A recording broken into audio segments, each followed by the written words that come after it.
Der Josef fliegt für 8 Wochen auf Teneriffa heim, weil der Patrick in der Zeit im Wirtshaus kocht. Der macht jetzt auch ein Lenz sein geht und das taugt ihm recht. Weil der Michi zu viel werkelt, schlaft er alle ein, wenn er mit seinen Alten etwas romantisch unternehmen möchte.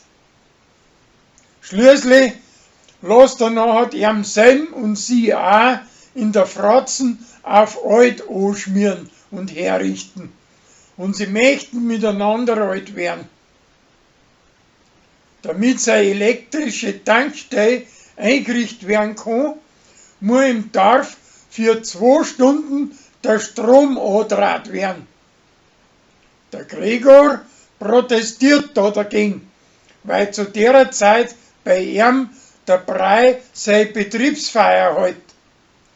Sie kommen aber nachher ohne Strom auch gut zurecht und der Michi spielt ja nur eine schneidige Musik auf.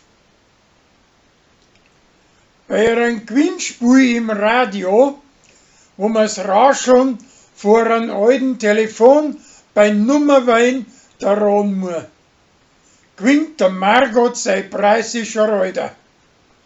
Die Billetten, wo er auf die Weise gewinnt, schenkt er aber dem preisischen Kölner.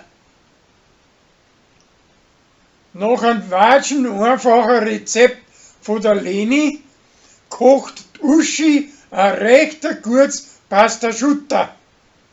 Danach verdirbt es aber nachher das Fleiß, weil bald es aufkommt, dass sie kochen kann. Dann müssen sie öfter einmal in der Küche stehen und das will sie nicht.